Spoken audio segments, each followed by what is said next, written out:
नमस्कार, आप देख रहे हैं हेडलाइंस न्यूज। दिन भर की ताज़ा खबरों के लिए अभी सब्सक्राइब करें, साथ में बेल आइकन भी प्रेस कर लें। खबरों में आगे बढ़ने से पहले वीडियो को लाइक जरूर करें और अपने दोस्तों के साथ ज़्यादा से ज़्यादा शेयर करें। और आप किस राज्य शहर से न्यूज को देख रहे हैं, कमेंट में लिखना ना भूलें।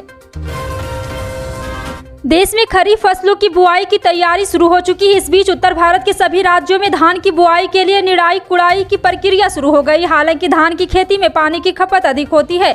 ऐसे में कई राज्यों के लिए गिरता हुआ जलस्तर चिंता का विषय बना हुआ है। देश में गिरते हुए जलस्तर से निपटने के लिए सरकार अपने अपने स्तर पर प्रयास करती दिखाई दे रही है। धान की खेती में पानी की खपत कम की जा सके, इसके लिए पंजाब सरकार ने धान की सीधी बिजाई करने वाले किसानों को आर्थिक तौर पर सहायता करने का फैसला लिया है। पंजाब सरकार धान की सीधी उपजाई करने वाले हर किसान को 1500 रुपये प्रति एकड़ अनुदान देने का निर्णय किया है। मुख्यमंत्री भगवंत मान ने किसानों से अपने जानने वालों को भी धान की सीधी बुआई के लिए प्रेरित करने की अपील की है।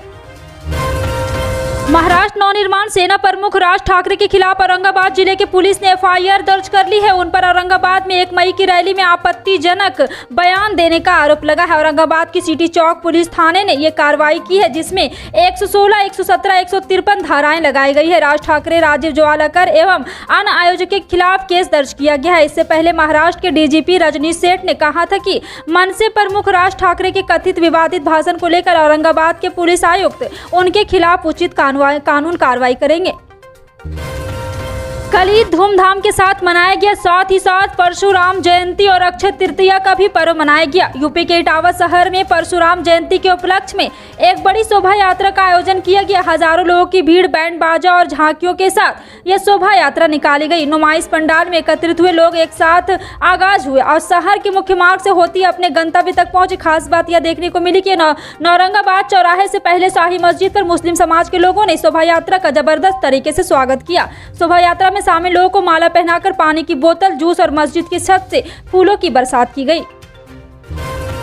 पिछले कई दिनों से उत्तर भारत के राज्य गर्मी से परेशान थे, लेकिन अब मौसम विभाग ने उत्तर भारत में मौसम बदलने की जानकारी दी है। उत्तर भारत के कई राज्यों को कुछ दिनों तक हीट वेव से राहत मिलेगी। वहीं हिमाचल प्रदेश में 4 दिनों तक जमकर बारिश होने की संभावना है। हिमाचल प्रदेश के शिमला में 4 दिनों तक गरज के साथ बारिश की संभावना है। शिमला में 3 मई से 6 मई तक न्यूनतम तापमान 15 से 16 डिग्री के बीच रहेगा और अधिकतम तापमान 23 से 24 डिग्री तक रहने की संभावना है।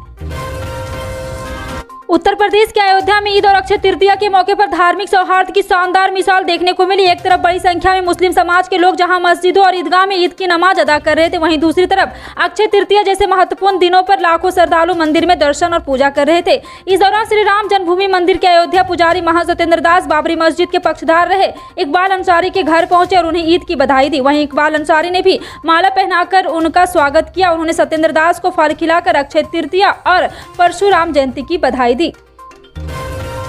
राजस्थान के करौली के बाद अब ईद के मौके पर जोधपुर में जमकर हिंसा हुई। 2 समुदाय के बीच एक बार फिर पत्थरबाजी हुई और लोगों ने जमकर तोड़फोड़ भी की है। इस मामले को लेकर एक बार फिर गहलोत सरकार विपक्ष के निशाने पर है। बीजेपी के कई नेताओं ने कांग्रेस सरकार के खिलाफ मोर्चा खोल दिया है। अब केंद्रीय मंत्री गजेंद्र सिंह शेखावत ने इस पूरे मामले को लेकर CM अशोक गहलोत को घेरा है। महंगाई की मार अब बिस्कुट पर पड़ने वाली है। बिस्कुट बनाने वाले सबसे बड़ी FMCG कंपनी ब्रिटानिया ने आने वाले दिनों में अपने प्रोडक्ट्स के दाम बढ़ाने के संकेत दिए हैं। कंपनी ने अपने तिमाही नतीजे घोषित करते हुए कहा है कि जनवरी से मार्च तिमाही के बीच कंपनी ने कीमतें बढ़ाई है और मुनाफा बनाए रखने के लिए कंपनी कैलिब्रेटेड तरीके से कीमतों में बढ़ोतरी करेगी। हाल ही के दिनों में कई MFGC कंपनियों ने लागत में बढ़ोतरी के चलते मार्जिन और मुनाफा बनाए रखने के लिए अपने प्रोडक्ट की कीमतों में बढ़ोतरी का फैसला किया है। कर्नाटक में नेतृत्व संभावित बदलाव की चर्चा को लेकर काल्पनिक करार देते हुए भारतीय जनता पार्टी के राज्य प्रभारी एवं राष्ट्रीय महासचिव अरुण सिंह ने मंगलवार को कहा है कि मुख्यमंत्री बसवराज मुंबई एक आम आदमी पार्टी और यहां के लोग उन्हें पसंद करते हैं। उन्होंने ये भी कहा कि कैबिनेट विस्तार या फेरबदल मुख्यमंत्री के विशेषाधिकार है। सिंह ने नेतृत्व परिवर्तन पर एक सवाल के जवाब में संवाददाताओं से कहा है कि आप जो प्रश्न पूछ रहे हैं उसका कोई उत्तर नहीं रहे और यहाँ पर आपके पूछे जाने क्या मुंबई 2023 के विधानसभा चुनाव के लिए पार्टी का चेहरा होंगे। उन्होंने कहा कि बसवराज मुंबई एक आम आदमी है। जिस तरह से वो प्रधानमंत्री के नेतृत्व में गरीबों और किसानों के लिए काम कर रहे हैं, राज्य के लोग उन्हें पसंद करते हैं। कांग्रेस के वरिष्ठ नेता और पूर्व सीएम दिग्विजय सिंह ने केंद्र में सत्तारूढ़ बीजेपी पर मंगलवार को निशाना साधा। उन्होंने कहा कि बढ़ती महंगाई और बेरोजगारी से निपटने की सरकार की नाकामी से जनता का ध्यान हटाने के लिए धार्मिक स्थलों में लाउडस्पीकर के इस्तेमाल संबंधी विवादों को तूल दिया जा रहा है। सिंह इंदौर से ईद उल फित्र पर आयोजित एक कार्यक्रम में शरीक होने के बाद मीडिया से बात करने की है। उन्होंने लाउडस्पीकर विवाद पर कहा है कि ये सब बेकार की बातें हैं और आपको बता दें कि दिग्विजय सिंह ने कहा है कि ऐसी बातों के जरिए महंगाई और बेरोजगारी की बढ़ती समस्याओं से आम लोगों का ध्यान हटाया जा रहा है। उन्होंने कहा है कि इन चीजों में उलझकर वे सरकार की असफलताओं के बारे में ना सोच सके। दिग्विजय सिंह ने मीडिया कर्मी से पूछा है कि क्या बढ़ती महंगाई से आप लोग पीड़ित नहीं है और इससे आप लोगों के घर का बजट नहीं बिगड़ा है।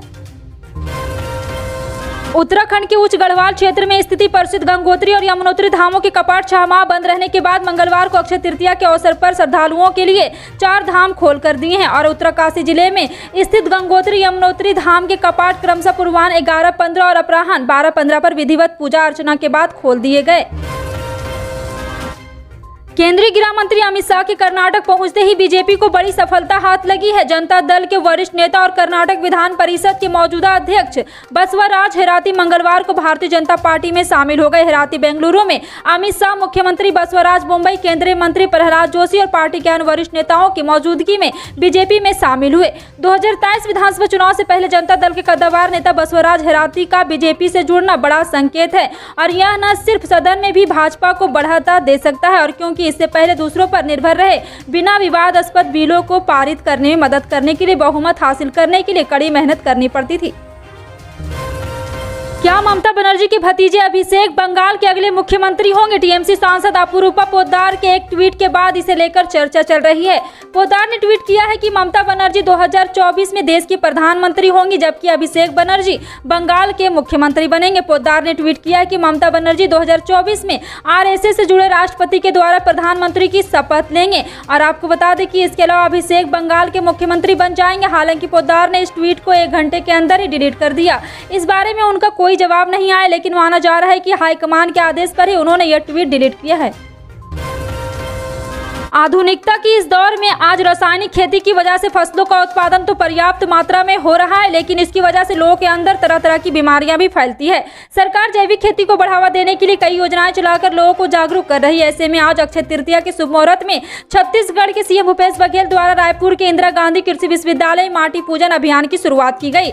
इस अभियान के तहत लोगों को जैविक खाद, वर्मी कंपोस्ट, गौमूत्र के उपयोग को बढ़ावा देने के लिए लगातार जागरूक किया गया। जैविक खेती से अभिप्राय है कि इस खेती में पूरी तरह से प्राकृतिक चीजों का इस्तेमाल होता है। इस खेती की खास बात यह है कि इसमें लागत कम पड़ती है।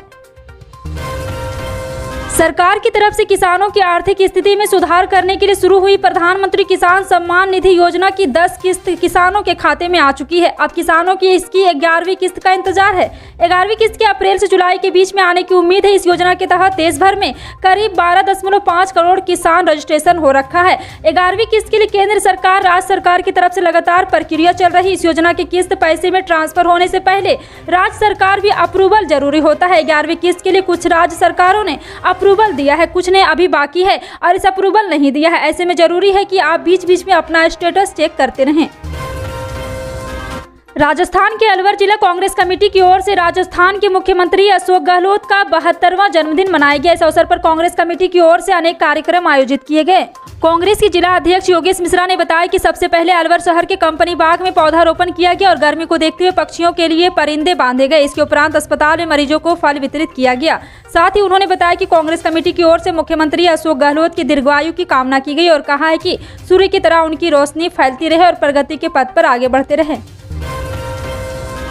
राष्ट्रपति रामनाथ कोविंद ने मंगलवार को लोगों को सचेत किया है कि अभी कोविड पूरी तरह समाप्त नहीं हुआ। ऐसे में सभी को पूर्णतः सतर्क रहने की जरूरत है तथा सरकार की ओर से जारी सभी दिशा निर्देश का पालन करना चाहिए। राष्ट्रीय राजधानी के रोहिणी इलाके में भगवान महावीर सुपर स्पेशलिटी अस्पताल की आधारशिला रखने के बाद राष्ट्रपति ने कहा है कि हम सबको ध्यान रखना है कि अभी कोविड पूरी तरह समाप्त नहीं हुआ है। मैं सभी देशवासियों से पूर्णतः सतर्क रहने तथा सरकार द्वारा जारी किए गए सभी दिशा निर्देशों का पालन करने की अपील करता हूँ। Madhya Pradesh power generating company के सतपुड़ा ताप विद्युत गिरा सारणी की 250 मेगावाट क्षमता की यूनिट क्रमांक 10 इस भीषण परिस्थिति के बीच 100 दिनों तक लगातार विद्युत उत्पादन करने का नया कीर्तिमान बनाया है। सतपुड़ा ताप विद्युत गिरा सारणी की 250 मेगावाट क्षमता वाली इस यूनिट पिछले 22 जनवरी 2022 से वर्तमान दिनों तक बिना रोक टोक की बिजली उत्पादन कर रही है। इस दौरान यूनिट का plant availability factor 100.9%, plant load factor 97.36%, auxiliary कंपनासमेंट और यहां पर 13 अगस्त 2013 को क्रियाशील हुई थी। फिलहाल आपका इन सभी खबरों पर क्या कहना है कमेंट सेक्शन में टाइप करके जरूर बताएं। पल पल की अपडेट जानने के लिए जुड़े रहें आप अपने हेडलाइंस न्यूज के साथ। मिलते हैं अगली बड़ी खबर में, तब तक के लिए जय हिंद।